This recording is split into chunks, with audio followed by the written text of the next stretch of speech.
சிவகங்கை அருகே அரசு பேருந்து கவிழ்ந்து விபத்து. 35 பேர் காயம், 16 பேர் மதுரை அரசு மருத்துவமனைக்கு அனுமதி. சிவகங்கை மாவட்டம் பழையனூரில் இருந்த மதுரை பெரியார் பேருந்து நிலையம் நோக்கி சென்ற அரசு பேருந்து கீழராங்கியம் அருகே இன்று காலை கட்டுப்பாட்டை இழந்து சாலை ஓர பள்ளத்தில் கவிழ்ந்து விபத்துக்குள்ளானது. இந்த விபத்தில் பேருந்தில் பயணம் செய்த 35 பேர் காயமடைந்தனர். தகவல் அறிந்து சம்பவ இடத்திற்கு விரைந்த பொதுமக்கள் மற்றும் மீட்புக் குழுவினர் காயமடைந்தவர்களை மீட்டு மருத்துவமனைக்கு அனுப்பி வைத்தனர். இதில் பலத்த காயமடைந்த 16 பேர் மேல் சிகிச்சைக்காக மதுரை ராஜாஜி அரசு மருத்துவமனைக்கு அனுப்பி வைக்கப்பட்டுள்ளனர்.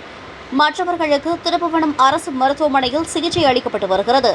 இதற்கிடையில் பேருந்து ஓட்டுநர் வளைவில் பேருந்தை திருப்புவதில் சிரமப்பட்டதாகவும் நடத்துனர் உதவியுடன் பேருந்து இயக்கப்பட்டதாகவும் பயணிகள் குற்றம் சாட்டினர். சம்பவம் தொடர்பாக பழையனூர் போலீசார் விசாரணை நடத்தி வருகின்றனர். கையில காயமா அதுக்கு கால்ல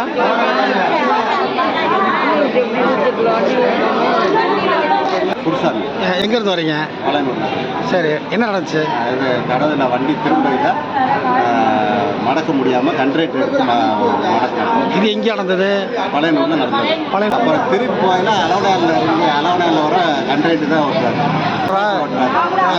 ரெண்டு பேரும் மாற்றி மாற்றி ஓட்டுறாங்க. பெரிய மட முன்னாடி இருக்கும். சரி சரி. என் பேர் கருப்புசாமி. ஒரு டிரைவர் வந்து ஓட்ட தெரியாமல் காலையிலே வந்தோன்னா டீ கடைக்குள்ள போயிட்டு அவங்க அங்கேயே டீ கடைக்குள்ள விட்டு போனவர் பழையனூரில். அப்புறம் திருப்பி கண்ட்ரைட்டு வாங்கிட்டு வந்து இங்கிட்டு போட்டேஷன் தாண்டி கண்ட்ரைட்டு ஓட்டிட்டு வந்திருக்காரு. கண்ட்ரைட் ஓட்டி வந்திருக்காரு. திருப்பி இங்கிட்டு வந்து அந்த டிரைவர் வாங்கி ஓட்டி வந்து வண்டியை சாத்தி விட்டாரு. அதாவது பழையனூரை தாண்டி மெயின் ரோடு வரும்போது வண்டியை சாத்தி விட்டாரு. இந்த அடி விட்டு கிடக்காங்க. பஸ் தலையில் கவுந்துருச்சா? தலையால் கவுந்து கண்ணாடி உடச்சிட்டு வெளியே. எவ்வளோ பேருக்கு சேதம் இருக்கும்?